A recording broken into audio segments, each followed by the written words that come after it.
Terrific Tuesday. How are we doing, everybody? It's your man and the host of this podcast, Sammy, the man McIntyre, with Moving the Chains podcast. We are rocking, we are rolling. As my dad just asked, you going on live? You damn right I am. We're back, we're rocking and rolling. I'm repping a little bit of Oakland A's, baby. We're rocking, we're rolling today.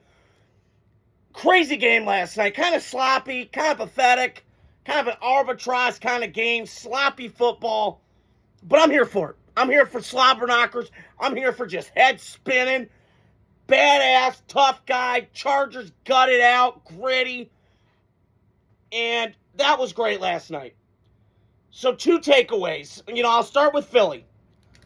Oh boy, that was bad last night. And Jalen Hurts, who I like a lot, he had a bad day at the office. He had a really shitty day at the office. And, he dropped 40 times. He threw the ball last night, got picked 4 times, fumbled once, threw a pick, then he gets fumbled, then he gets, and it just was crazy.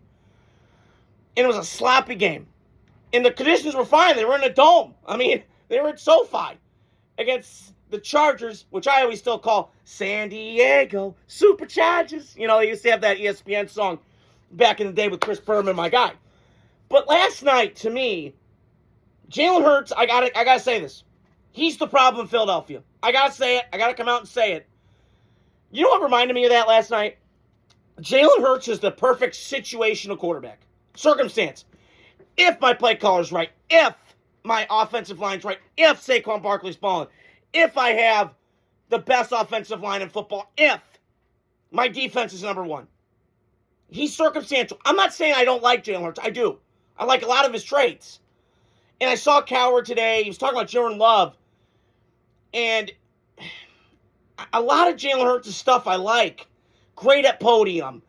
But there's a lot of stuff that he doesn't add up on that list. And I'll get to those traits more transcend Herbert. But I want to get to this right now with Jalen Hurts. I'm watching last night, to me. Jalen Hurts is the problem. Coach JB talked about it. His first read's not there.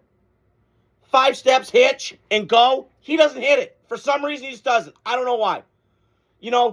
I understand Saquon's not getting the ball enough this year. I understand that. The tush push, everybody's kind of figured out, whatever. But something's off. And it's Nick Sirianni, who I'm not a big fan of still. I'm just not. I'm sorry. They're like the big bullies on the block. The minute you push them around, they get weak. And the Philadelphia Eagles, they're not tough right now. They are on their defense. Their defensive line got after Herbert last night. Herbert was under siege all night long. And that defensive line with Jordan Davis and Nolan Smith, they looked fantastic last night. This defense kept Philly in the game. But at some point or another, you're going to give up points now. You just are. And I just watched last night with just Jalen Hurts, and he's got to start being verbal. I say this all the time. He's got to be more verbal. Listen, there's certain things in life you can be nonverbal with. You know what I mean? You can be nonverbal with some stuff. You got to be verbal in other shit. You have to. You got to talk in life. You got to be verbal. You got to get outside your comfort zone. And Jalen Hurts, to me, needs to be more vocal with offensive line. Because I'm seeing Sirianni last night on that touch, push. He's getting into it with his offensive lineman. He's headbutting them. Yeah, let's go, guys. Jalen Hurts is nowhere to be found. Nowhere. He's just business as usual, which is fine, but I need more, Jalen. I'm paying you a lot of money, and you're sucking ass right now. That ROI is not helping. Return on investment is pathetic right now. And you can bitch all you want about Ken Patullo, and yeah, I agree. I was talking to some guys at the gym last night, tonight actually. It's shitty. There's no screens, there's no creativity, it's no design, there's no motion. When I watch Mike McDaniel, I could pick on him, Mike McVay, McDumbass, but he's doing shifts, he's doing motions, he's doing deception, your eye candy, holy shit, where's it going? Bang, and then hits you. I'm watching Ken Patullo, and it's just straight up, hey, we're going to line up. There you go. Hey, AJ, go beat that guy off the line of scrimmage. That's not good enough. I need more. I need creativity. And I'm watching that last night. That was alarming. And it really was. And I got to tell you, to me, the Philadelphia Eagles need to go draft a quarterback. I'm dead serious. But Sammy, he won the Super Bowl last year. Outblow me. Shut up. You know who also won the Super Bowl? Nick Foles. This organization is like LSU football. Heard that quote today. Maybe from Cowher, but I'm trying to get to the point here. When you don't care, when I don't care, they don't care. Because those fans in Philadelphia, they're like sacred cow. They don't give a shit. Hey, Les Miles, you want a natty? Who cares? Bye. See you later. Adios, Godspeed. Hey, Nick Foles, won a Super Bowl? Bye. Adios, Godspeed. Doug Peterson, you won a Super Bowl? Not good enough. See ya. They move off people. They're a coach, they're a GM, owner's organization. That's how they've always been. Andy Reid, Jeffrey Lurie, Howie Roseman. They work that way. So when I watch Philly, they're so damn talented, but they just piss me off. Because you got a quarterback who's trash, who overthrows balls, hits them behind him. It's time to move on from Jalen. I'm sorry. He's your problem. And it feels like to me when I watch Jalen Hurts, it reminds me of Tebow. No, I know people are going to say I'm crazy, but everything's got to be aligned. Running game, hit a few big plays, defense bail me out, and kicking game, which kicking game for Philly was kind of hit and miss last night. But that's what I felt last night watching that game. That's not good enough.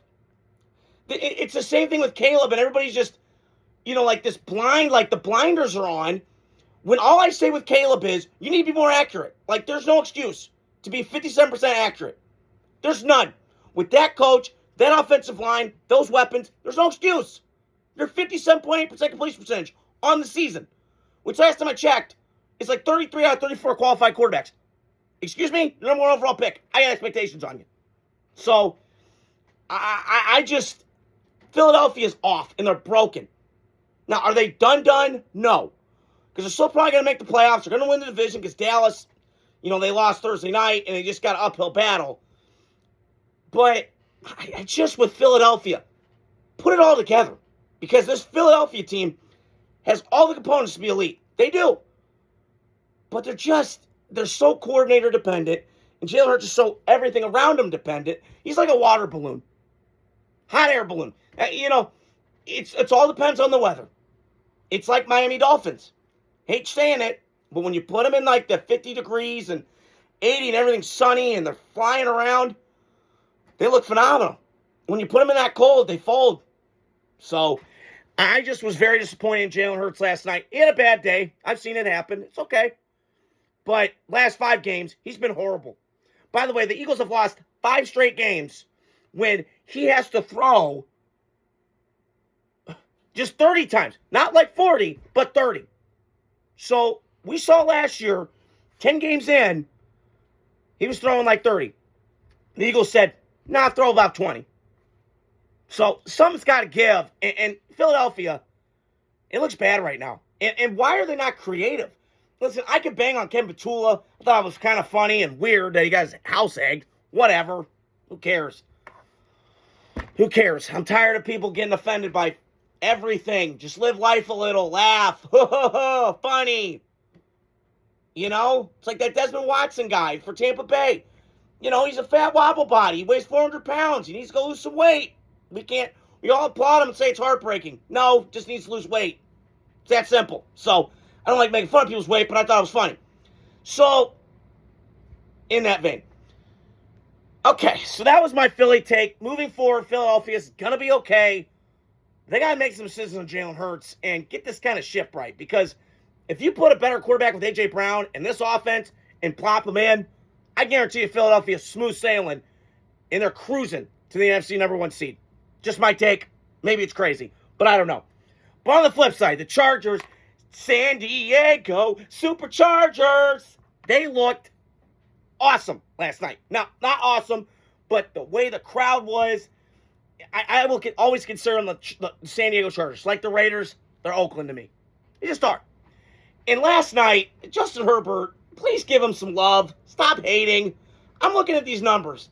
He dropped back 24 times last night, got pressured 13, sacked 5 times. It was 7 near the end of the game. Fumbled twice, lost 1, and then he got pressured on 68% of his dropbacks last night.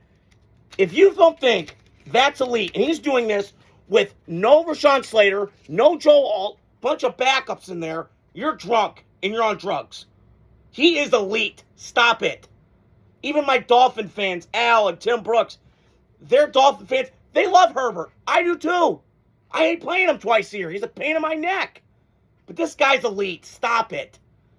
Stop it. It's like Jordan Love. You watched the game last night. You're a casual fan. If you didn't never watch football, and you watched both quarterbacks last night, who are you taking? I don't know. 6'6", 230, 4.2 biology major. Compared to a guy who's 6'1", 225. Yes, he's strong in the lower body, but throwing's hit and miss. Give me Justin Herbert all day. And last night proved it. Because the Chargers are resilient. They're tough. This comes from the head coach, who, at the time, people were laughing last year, all the Raider fans. Oh, they lost in the playoffs. Yeah, they lost. Houston, they ran into a buzzsaw. Houston's really good. Okay? They just beat the Chiefs on Sunday Night Football. Now, the Chiefs are not that great. But I'm seeing Houston, they suffocate people. They just put you to sleep. Go to sleep. They put you to sleep. Because this Houston defense is stacked everywhere. And last year in the playoffs, Justin Herbert found out how good that Houston defense is. Picked them off 4 times, including a pick 6, I believe, to Eric Murray, if I'm not mistaken. But last night, Herbert is just, he's something, man. And the Chargers are so lucky. Now, if they continue to keep building around him and get healthy, then the sky's the limit. I said this last year.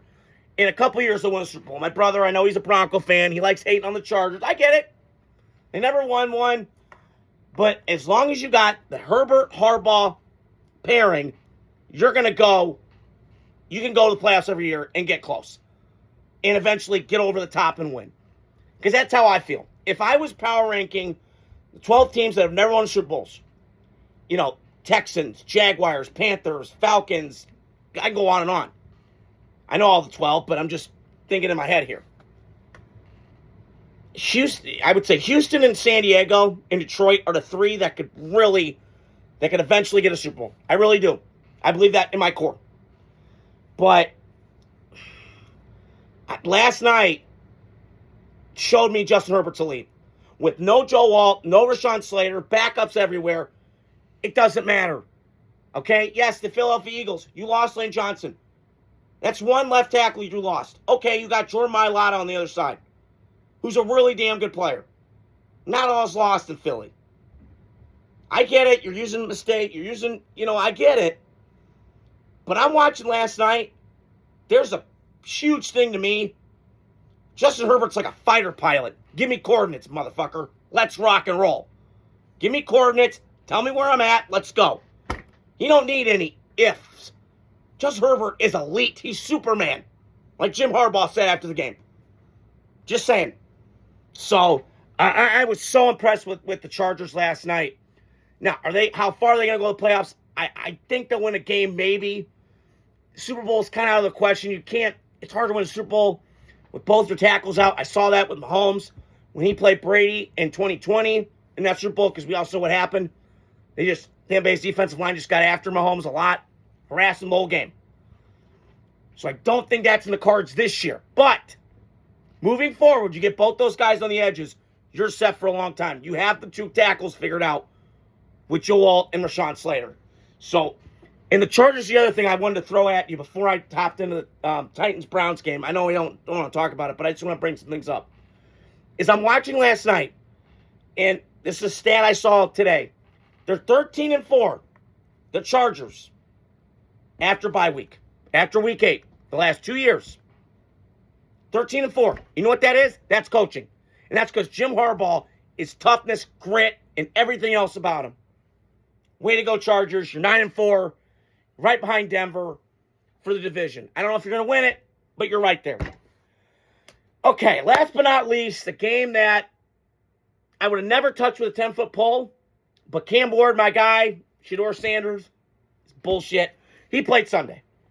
And Tennessee got the second win of the year. Shedeur looked good. I thought he looked okay. He played really well. Completion percentage, little, not my standard, because it was like 54, pathetic, against Titans. Ugh. But I give Chris Sims credit on this. Their defense is a lot better than it is given credit for. Their just offense is just so bad. And not all Cam Ward's fault. But I'm watching Tennessee, and, their defense isn't as bad as I think. Their offensive line's got to do a rebuild, no doubt. Both these teams do. But I would rather, to me, lean Tennessee. Now, either of these franchises I don't trust with this room right here, including myself. But I will say this with the Titans. Cam Ward's a franchise quarterback. He is. And it's like Caleb Williams last year. Oh, Sammy, I don't know if he's it. He's it. Okay? He fixed all the boxes. The arm, the talent, gritty, tough. He's got all of it. He's perfect size. He's mobile. But he can sit in that pocket. He throws the deep ball really well. I'm reading this. This is like stuff that I love about quarterbacks. He spreads the ball around. Short memory. Great at the podium. All that stuff. He fits. Now, whether he's a franchise guy or not, I'm just telling you from my eyes, that's what I look at quarterback. And Cam Ward fits it. Now, Tennessee's got a long way to go. They don't have the luxury like Cleveland has. I'll get to them in a second, where they have ammunition of picks, right? Because Cleveland, with the Jacksonville, getting Travis Hunter, they moved up. Jacksonville did for Cleveland. Kind of feels like a movie draft day. And so Tennessee, to me, if you're looking at this division, the only roadblock, you're kind of third fiddle now. Behind Houston, behind Jacksonville. Now, Jacksonville, can they sustain it? We don't know. I trust Houston more than I do Jacksonville. Tennessee can get right up in that spot because Indy, they're reeling this year. It's looking like a down year again. They just signed Phillip Rivers yesterday. Good hell. They're just so desperate. God damn. Excuse me. So, I'm not going to sit here and say the sky's falling in Tennessee. It is bad. Ever since they let go of Vrabel, it's just been a shit show. But I will say this. Cam Ward fits the bill. He's big. He's tough. He's my kind of guy. I loved him coming out last year. He's my quarterback I watched closely. So I think Tennessee is in good progress. They just got to get a coach, and they got to get somebody to turn this thing around like they did with Vrabel. Because they were dominant. I wouldn't say dominant, but they were respectable. And speaking on Cleveland. So, you guys know me. I'm not a Shador guy. Never have. Never will be. I'm just not. And I'm watching Sunday. And he kind of impressed me a little bit with the throwing, especially in that blizzard and the cold. And that was just perfect football weather. I mean, that's just fantastic. That's what football should be. In the snow, in the elements. Listen, you can have your dome stadiums. Awesome. I don't give a shit. I want to see outdoor. I want to see Arrowhead. I want to see Green Bay. I want to see Chicago in the cold. Yeah. Man. Like these dudes with porn stashes look like candy ass out here. Grow a beard. Being a man. Woo! Put some beard oil on that thing, all right? But my point is, Cleveland's got ammunition now. Now, we've heard that before. I don't trust this with a 10-foot pole. And can we stop with Stefanski? He's a good coach, okay? Tommy Rees's call was to run that 2-point play, which that was so stupid. The dumbest shit I've seen all year. Dumb. You're at you can win the game. With 2-point play and you don't get it. I just, again, I think Cleveland, they need to add some more perimeter players. Their offensive line needs to get added. But their defense is elite. Didn't look like it Sunday because they gave them some rushing yards. But you got Myles Garrett. How great is that guy? He's just, he's built like in a lab. I'm being dead serious. You don't find humans like that. You don't. And it's crazy. I was talking about Cleveland and Myles Garrett. So he didn't do crap in college. Then he comes to the NFL, he just dominates. I feel like I watched the same guy on Sunday night. Danielle Hunter for Houston. Who, unlike his counterpart, Will Anderson, was dominant in college and got sacks and was very productive. He's not. So, Cleveland's got a lot of picks. We'll see what they do with this ammunition. Stay tuned because they can do some crazy shit. So, that's all I got for tonight. Hope you guys are doing well. Terrific Tuesday. Tomorrow's Raider Reaction. I'm already ready for the season. I'll dive into that tomorrow. Fernando Mendoza, come to the Raiders, baby. Draft the quarterback. So that's all I got for you guys tonight. Love the support. I'm going to kind of continue pumping out content for you guys. Adios. Godspeed.